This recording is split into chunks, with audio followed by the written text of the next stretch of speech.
चॅनलवर नवीन असाल तर चॅनलला सबस्क्राईब करा। चला तर मग आजच्या भागाला सुरुवात करूया। सगळ्यात आधी आपण पाहतो की अनु आता लग्नाचा अल्बम बघत बसलेली असते आणि अभिला त्याचा काही फरक पडत नसतो, पण अनु तिच्या जुन्या आठवणींना उजाळा देत असते। अनु आता अविनाशला सांगत असते की तेव्हा हे सगळं कसं होतं ना, पण अविनाशला हे सगळं ऐकण्यामध्ये काडी मात्रही इंटरेस्ट नसतो। मग आता अविनाश चक्क अनुचा जो अल्बम असतो ना लग्नाचा, त्याच्यावरनं पाय देऊन सुद्धा निघून जातो। अनुला वाईट वाटतं। दुसरीकडे मात्र आता दिव्या, हिला काही फरक पडत नसतो। तिने जे काही केले ना त्याची उलट तिला मजा येत असते। पण दुसरीकडे मंदार याला तिचा खूप जास्त राग येतो, म्हणून मंदार दिव्याला मुद्दामूनच विचारतो की तू सगळं काय केलं आहेस तर मला कळलेलं आहे। तू इथे तर बोलतेस की त्या माणसासोबत तुझं जराही जमत नाही आणि त्याच माणसाच्या ऑफिसमध्ये जाऊन त्याच्याबरोबर बोलतेस काय, त्याला इथल्या गोष्टी काय सांगतेस आणि माझ्या बहिणीबद्दल भडकवतेस। त्यावर दिव्या आता असं दाखवत असते की तिने हे काहीच केलेलं नाही आहे। उलट ती त्यांच्या घरात कामाला असताना मंदाला हाक मारते आणि मंदाला सांगायला सांगते की सांग, आता तूच सांग मंदारला की मी कुठे होती। त्यावरती मंदा सांगत असते की आज पूर्ण दिवस ताईसाहेब घरीच होत्या। मग आता मंदार समोर ती मुद्दामून ते सगळं खोटं नसते हे तर मंदारला माहिती असतं, कारण उगाच आहे ना अविनाशही खोटं सांगणार नाही ना जे काही घडलेलं आहे ते। त्यामुळे मंदार हा दिव्यावर प्रचंड चिडलेला असतो। दुसरीकडे कौस्तुभ आता भेटायला आलेला असतो, तो म्हणजे त्याच्या गर्लफ्रेंडला, म्हणजेच ही असते अविनाशची बहीण।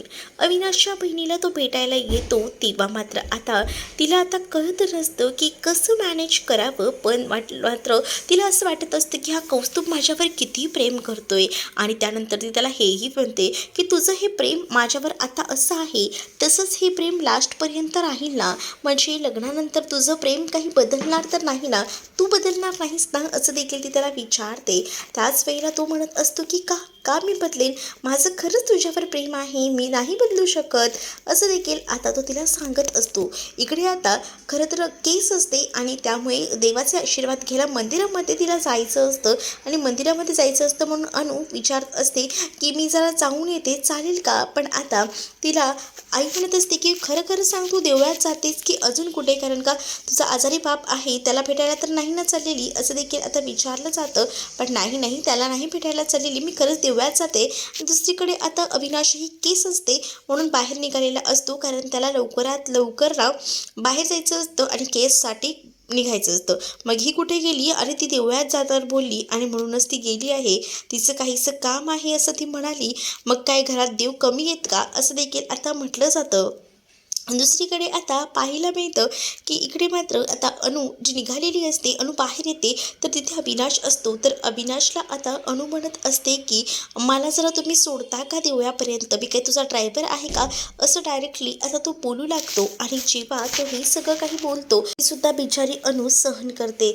अनु जेव्हा सहन करते तेव्हा मात्र आता अनु बिचारी ऑटोची वाट बघत थांबलेली असते आणि तेव्हा मात्र आता जेव्हा तो ऑटोची वाट बघत ती असते ना, तेवढ्यातच तो लांबून बघतो की इकडनं ही एकटीच उभी आहे तर तिला सोडावं असा विचार मग तो करतो आणि मग तो तिला सोडण्यासाठी म्हणून का होईना पुढे सरसावतो। तर दुसरीकडे मात्र आता ती गाडीवर बसते तेव्हा तिला हॅप्पी वाटतं, पण आता हे सगळं काही ना सीमानं पाहिलेलं असतं। मग आता सीमा कान भरायचं काम करू लागते। सीमा आता सासूबाईंना सांगत असते की बघितलं का कसे चाललेत राजा राणी, आणि तुम्हाला काही पडलंय का, म्हणजे या सगळ्या गोष्टी जरा विचार करण्यासारख्या आहेत ना, जरा बघा लक्ष द्या, कारण हिच्याकडे प्रॉपर्टी आहे आणि एकदा का हिला प्रॉपर्टी मिळाली आणि त्यानंतर बघा प्रॉपर्टी जर मिळाली ना तर आपल्या हाती काही नाही लागणार, तुमचा मुलगा पण ना नंतर मग बरोबर तिच्या मागे मागे जाईल, आपल्याला कोणीही विचारणार नाही।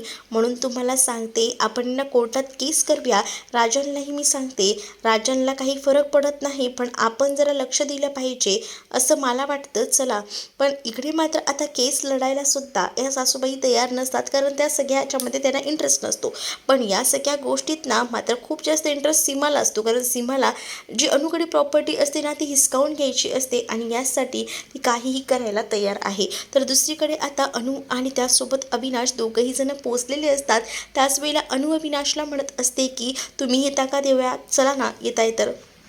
पण आता अविनाश विचार करतो की चला 2 मिनिटासाठी का होईना जाऊन येतो. इकडे मात्र सीमा भडकवायचं काम करते, पण सासूबाई काय ऐकत नसतात. सासूबाई सरळ ती मला सांगतात की तुला कोर्ट कचऱ्या करायच्यात ना तू कर, मी काही यामध्ये पडणार नाही, तू आणि राजन काही करायचं आहे ते करून घ्या, असं बोलून ती आता शांत बसते. तर दुसरीकडे मात्र मंदिरात आता अविनाश देखील जायला निघालेला असतो. अनुचा पाय घसरून अनु पडणार, त्यातच अविनाश तिला सावरतो आणि मग दोघंही जण देवळात जातात. देवळामध्ये अनुला अविनाशची केस चांगली जायला हवी यासाठी ती प्रार्थना करत असते आणि त्याच वेळेला अविनाशचं जे आहे ते सुद्धा हेच ध्येय असतं की ही केस ना मला जिंकायला हवी. पण आता अविनाशचा विचारच म्हणून अनु करत असते आणि म्हणूनच ती देवळात गेलेली असते. इथे मात्र सीमाचं भडकवण्याचं काम सुरू असतं, पण यावर सासूबाईंचा काही फरक पडत नसतो. त्या काही देखील आता बोलत नसतात. तर दुसरीकडे मात्र आता अविनाश आणि अनु देवळात गेलेल्या असतानाच अचानकपणे अनुच्या साडीला आग लागते आणि त्यामुळे अविनाश तिला वाचवतो. तर तुम्हाला हा भाग कसा वाटलाय कमेंटमध्ये नक्की सांगा आणि असेच अपडेट पाहत राहण्यासाठी चॅनलला सबस्क्राईब करायला विसरू नका.